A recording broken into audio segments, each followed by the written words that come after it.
Look at my skin. Why couldn't I be prettier?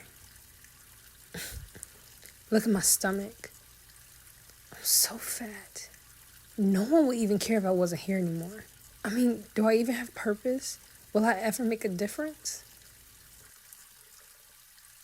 Why can't I ever be good enough? Enough! A question I always find hard to answer is, what does depression feel like? Like, what is your mind going through? What is just like, what's the emotions? Like, how does it feel? How can you describe it? And so I'm gonna try. And again, this is all my personal experience. I can't describe it for anybody else, and I can't say what anybody else is going through. This is just what I feel like is like. Sometimes it feels like you can't breathe. It's like a heavy weight that's constantly on your back that you have to lug around to the point where you don't want to get out of the bed in the morning. It feels like you're constantly screaming inside of your mind, like inside of your body, and no one can hear or see you. All they can see is the mask that you wear that shows that you're smiling all the time. It's like a reel of negative thoughts and statements that constantly go around and around in your head like a Ferris wheel. And just like a Ferris wheel, when it goes up and you're like at the top and it stops, that's like having a good day, right? But then something triggers you, and then it goes around and around and around again. There's this constant battle in your mind of what you know it should be true and what lies are being told you. So it's like the truth and the lie is literally battling each other constantly in your brain to the point where you literally want to lose your mind because you can't shut the noises out. And sometimes I get angry at myself because it's like, Shania, you know what the truth is, but I'm comfortable with this lie. With depression, and I think with anything that you battle that's not of God, if you've been battling it for so long, you get comfortable in that. You know, some people get comfortable in their dysfunction because that's all they know. You have no fight left in you, so you rather just sit in it. You know, I knew what depression was going to give me. Me and depression were very familiar with each other, okay? It was nothing that depression did after battling with it for so many years. There's nothing that depression did that surprised me, you know? It was, I know what I'm going to get from you. It knows how I'm going to respond to it. And so that's just how our relationship is, you know? And it was the unknown of giving it to God that scared me. The things my parents have told me my whole life actually weren't true, and that he would fail me and then I would end it. Like that, I knew that was one of my fears. Like I wanted the God that my parents told me about so much. I wanted him to be real. It scared me having to give control over to something, but I didn't realize I had gave control to depression a long time ago. So, and then I guess another part of that question is, what does depression feel like to the point of suicide? For me, it was me constantly trying to justify why people in my life would be better off if I wasn't there. So in the beginning, from what I can remember, you know, dealing with negative thoughts and low self-esteem and stuff like that, was around 8 years old. And it was around the time my parents got divorced. And you know, you got some family members that just aren't that great, you know, and they deal with their own issues and they project that stuff on you, and they just don't realize how damaging they can be, especially to a young child. Like, you're supposed to be building them up, and your words are powerful. So you're supposed to be building these kids up, and yet they were using those words to tear me down. So I started to see myself as, you know, as ugly, as fat, because those are the things I was being told. Dealing with years of that caused me to have really bad low self-esteem, where I did not see myself how God see me. I didn't even see myself how my parents see me. I see myself as this fat, ugly little girl who no one sees or listens to. So let's fast forward to high school. So high school was pretty great for me, you know, but it wasn't until sophomore year of high school that I started to deal with depression. Because I've never experienced it before until that time, the things I was feeling I didn't know was signs of depression. So I remember it was like 2, 3 o'clock in the morning, I feel like, and I just couldn't go to sleep. I at least laid there and thought, I bet you no one would miss me if I wasn't here anymore. I don't think anybody would care.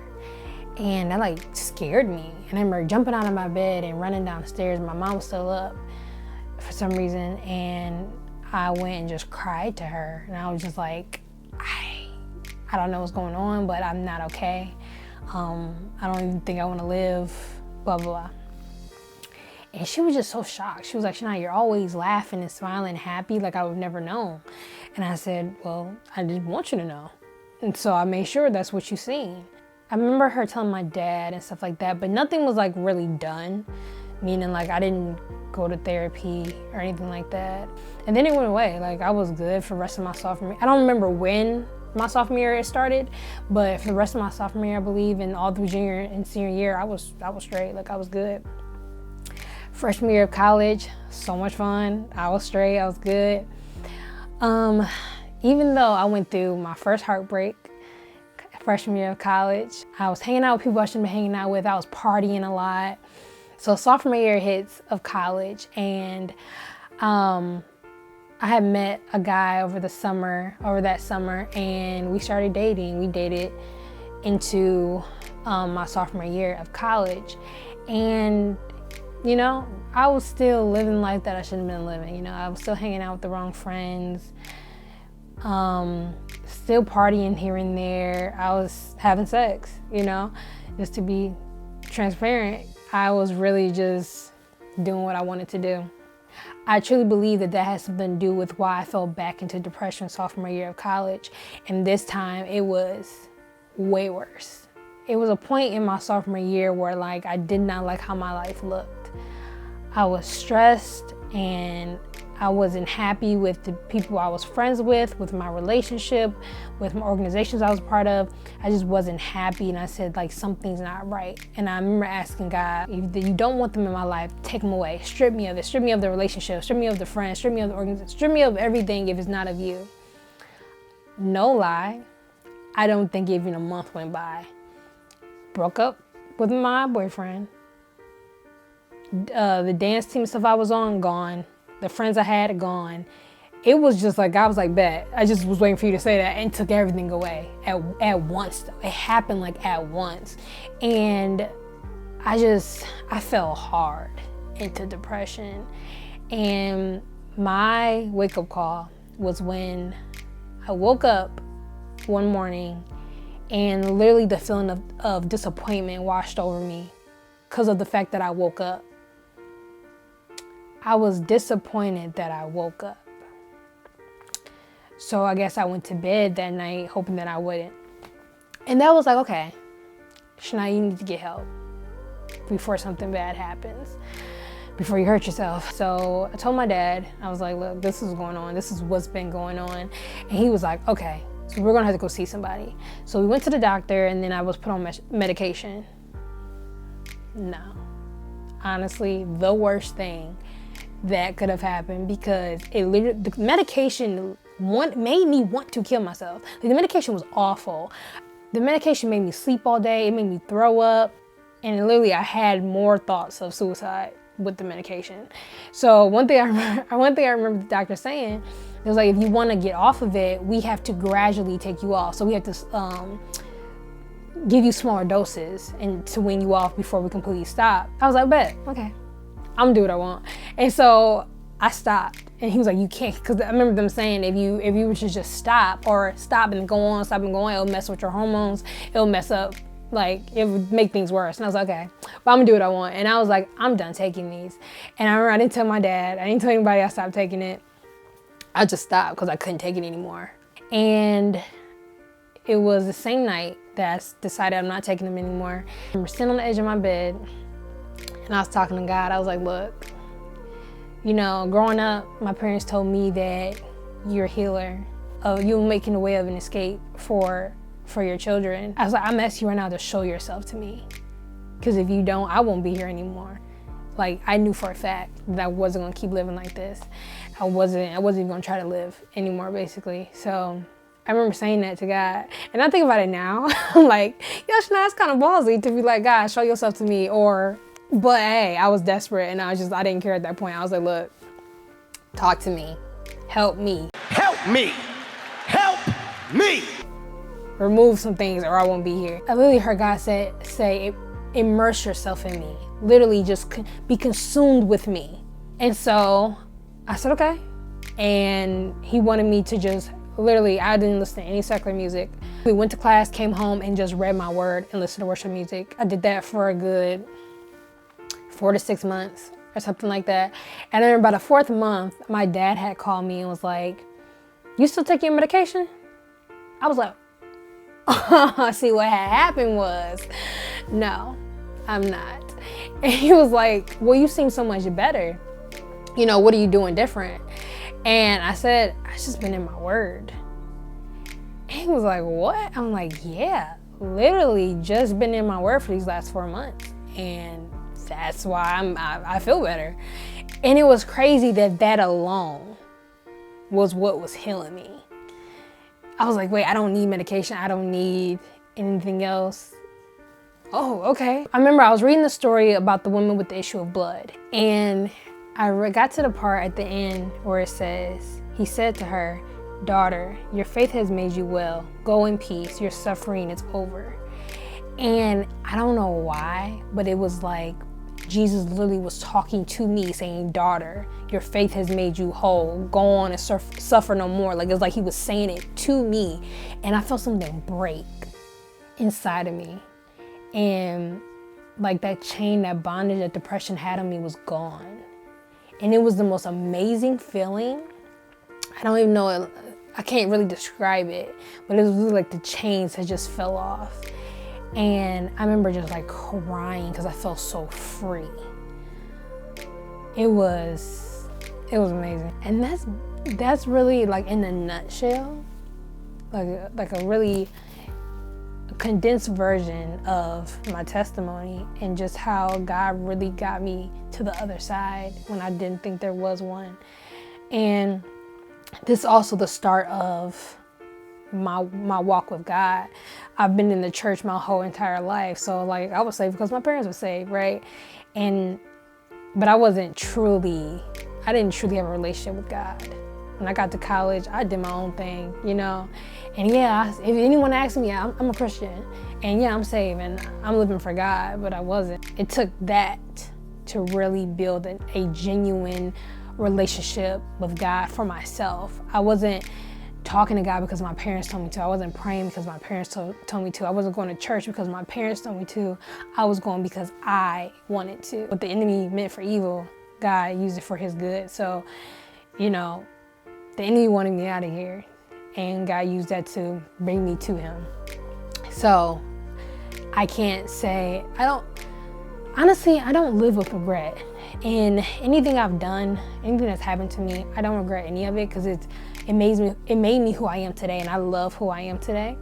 And it's funny because years ago I couldn't have said I love who I am, that I actually love me.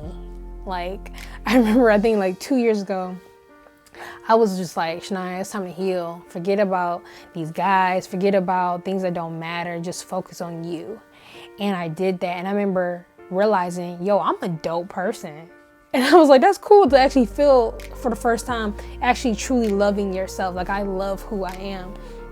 And I pray that everyone gets there. I was finally seeing who God sees me as. And that's why I was really loving me. I was loving being by myself. Like, I didn't have to be around people. I didn't have to be in a relationship to feel like I was worthy. Like, I just literally was happy being me because God was finally showing me how he sees me. So that was a really good moment in my life. Unfortunately, this happy ending, you know, isn't what everybody else has gotten. Like, there's people who did not see another side and thought the only way out was to end their life. And my heart literally cries out to those people. It cries out to those families because I know what it feels like. Anybody going through depression to the point of suicide, we don't want to die. Like we want to live, but we don't want to live like this. If living means this pain, I'd rather not. And that's basically all it is. And again, I can only talk from my experience, but I truly believe no one really wants to die. We just don't want to live in a life full of pain. Know that if you're alive right now, there's a reason for it. It's because God's not done with you yet. It's because you still have a purpose that you need to fulfill. There's a reason why you still have breath in your lungs. Sometimes we feel like we don't have a purpose. Sometimes we feel like us being here won't ever make a difference in the world, that we will never be able to make a footprint in this earth because we're so small compared to the world. And it's not true. This testimony I've never wanted to really share with multiple people because I felt like, what is my testimony gonna do? But your testimony can literally heal somebody. It can free somebody. It can make someone feel like they're not alone, because when you go through depression, you can feel like you're the only one going through it. It might look like everybody's life is going great and yours just sucks, and it's not the truth. So if my testimony can do anything, I hope it shows somebody else that they're not alone.